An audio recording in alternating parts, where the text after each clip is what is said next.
ticking away, the moments that make up the dull day. Fritter and waste the hours in an offhand way. Looking around on a piece of ground in your hometown, waiting for someone or something to show you the way. It's Time by Pink Floyd. Time. And the reason it's Time by Pink Floyd is I'm about to try some aged beer. You see the connection? You see what I did there? Oh, please yourself. I am going to try 2 different ages of Orval today. I'm really excited about this one because I've been keeping this bottle along with 23 of its brothers and sisters locked away in a case at the cellar of my shop. It's been sitting there tantalisingly for 2 years, so I'm really excited to crack it open and try it against a fresh bottle as well. Orval is one of the best beers in the world anyway. It's so complex, it's so subtle and nuanced and complex and beautiful and wonderful. When it's aged, the fact that it's almost entirely fermented with Brett means that it ages in a very fascinating, complex and unpredictable way. To the point where a 2-year-old Orval from our cellar will probably taste pretty different to a 2-year-old Orval aged anywhere else. Only this bottle and 23 others have had exactly the same conditions applied to it, exactly the same ambient temperatures and so on and so forth. It's always really exciting trying out aged beers because there is no real way of replicating that. So I'm really excited to see what this Orval does. I should say also, please bear with the bubbling noise in the background. I'm making chilli and it's simmering away nicely. I thought I'd squeeze this video in while I do it. So yes, Orval always comes in that beautiful kind of skittle-shaped bottle. And the reason for the trout with the ring is a wonderful story. A well-to-do lady called Matilda, either accidentally or in a bit of a hissy fit, dropped her wedding ring into a lake. And she prayed to God to get her ring back. She felt really bad about it. She wanted her ring back so much. And sure enough, a trout rose up with the ring in its mouth. And said, "This is truly a golden valley of Val d'Or and Orval." And she founded a monastery there, in thanks to the non-existent god who gave her ring back. Years later, the Trappist started making this beer. It's one of the most unique beers in the world because of the Brett yeast, Brettanomyces yeast that it uses. It's pretty much the only beer they make. They do make one more, a slightly weaker version that they serve on keg very nearby, but that's the only one they package and sell out. It's the Madonna, it's Elvis. Oh, shouldn't do that. Madonna, it's Elvis, it's... I can't think of any other person with one. Jesus, there we go, Jesus, he'll do. It's a mononym, Orval, one word, you know exactly what you're talking about.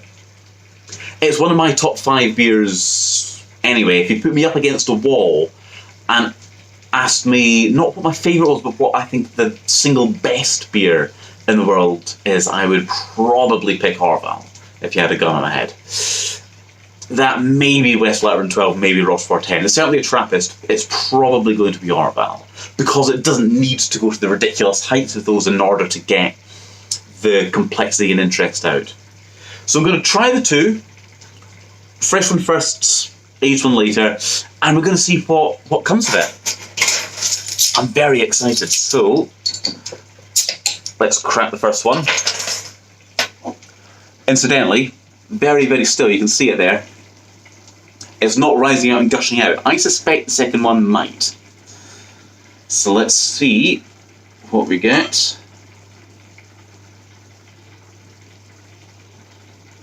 Beautiful kind of golden colour, very slight haze. And you also tend to get this lovely bready, pillowy head that forms an Orval. Oh, and it is just such a beautiful beer. I mean, visually, it's one of my favourite beers. I've not poured it too vigorously there, and I've left a wee bit in the bottle because, you know, I want to drink these. Yeah.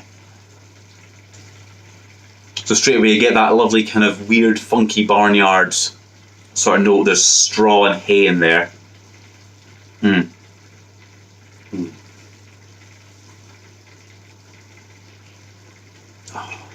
God, it's good. Immediately you get that kind of floral, almost soapy kind of note in there, but it's a good soap. It's Brett doing all that lovely work. It gives it a very distinctive floral note, but there's also that kind of musky barnyard thing going on. Lots of hay and straw. There's an almost dank sort of sweatiness to it as well.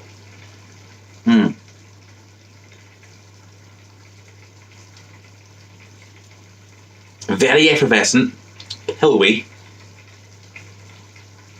And yeah, there's a breadiness there as well. There's such depth and such flavour to it. And this is the normal one. This is the standard. Yeah.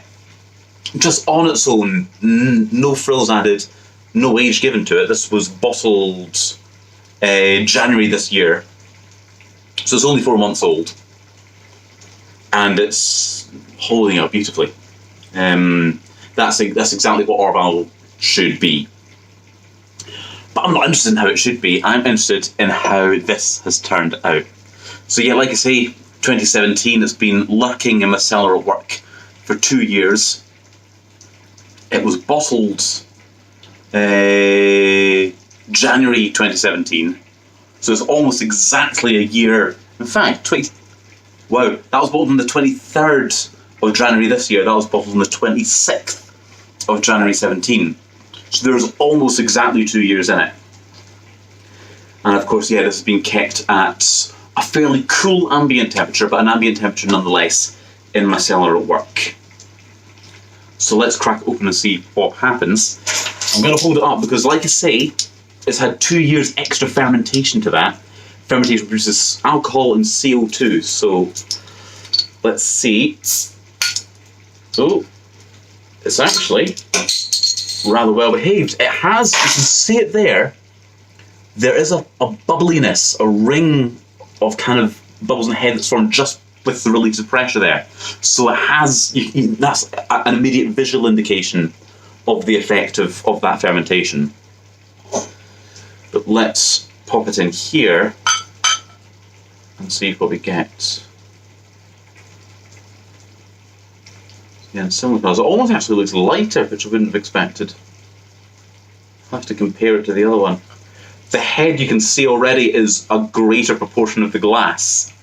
And again, that's because, you know, there's a lot more fermentation has happened. So that's okay, actually, listen them up. That's the new one there, that's the old one.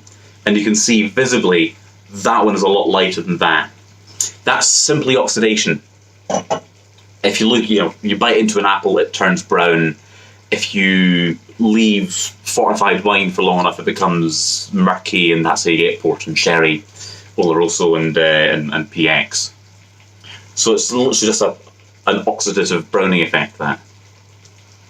Oh ho ho!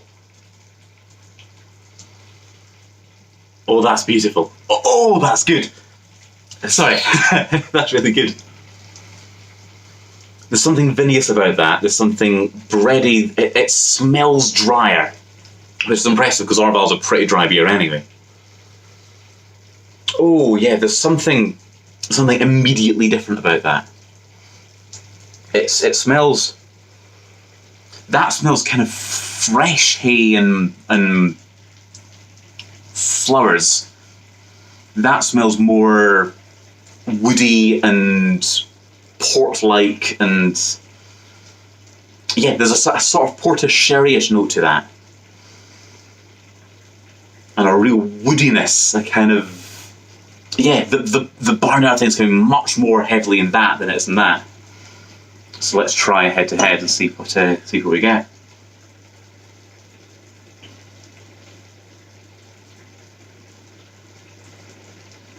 Oh God Almighty, that's good.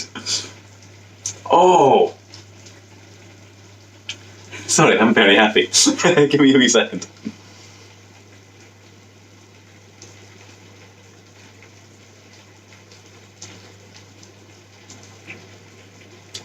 It's a lot drier.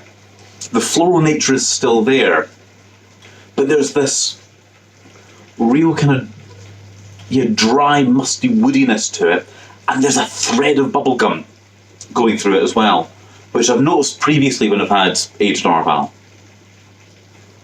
Oh, that's incredible! So again, you can see there that much more pillowy, vigorous head compared to that one.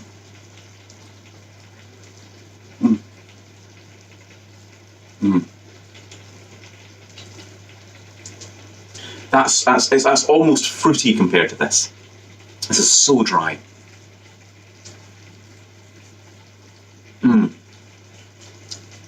Oh.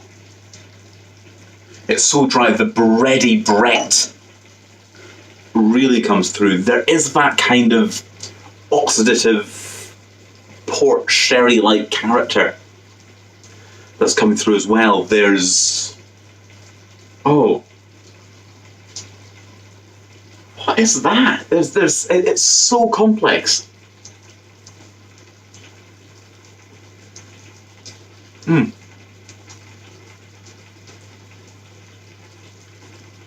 It's almost banana. There's a kind of spice rack thing going on. It's almost like Chinese spice, bizarrely.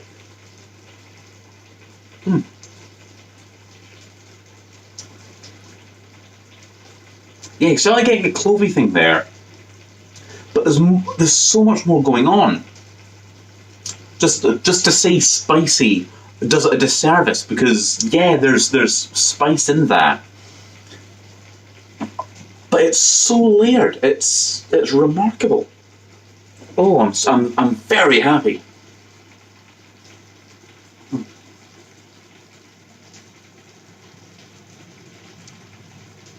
And now, in comparison, this is starting to take very, very slightly one note. Which isn't because it's Orval, but in comparison with this, oh, that's unbelievable stuff. One of the reasons I'm kind of taken aback away by that, because I've done this before. I've had old Orval before. I've got a 6-year-old bottle sitting in my room, which I ain't cracking open. Not even for you, lovely people. But one of the reasons I'm kind of taken aback by it is because I kind of fought to do this at work. I had to kind of put convincing arguments into my boss to convince him to allow me to keep a number of cases and not sell them, at least not sell them immediately, let them get older. And you take a few risks with that, because a number of things can happen over a period of 2 years. You know, one hot day that's just too hot might ruin it. If the room gets too hot, the beer gets a bit overexcited and it does nasty stuff to it. Orval, like I say, Orval kept in one room will not taste the same as Orval kept in another. The conditions are just too different. The yeast is too quixotic and ridiculous to ever behave consistently like that over two different conditions. So the fact that I've kept that for 2 years at work and it's come out as wonderfully complex and interesting as it has, I'm kind of thrilled. So I am going to give my chili a stir, because it's been bubbling away in the stove for a while, and I'm going to enjoy these. Thank you very much for pairing with me. This has been a bit more of a... the beer hasn't gushed, but I have. So yeah, I will have a lovely Friday night, and I will catch you very soon. If you want to grab this, we do have some on sale at work. Come to Beer Ritz, buy aged Orval off me. It's amazing. I'll see you soon. Cheerio.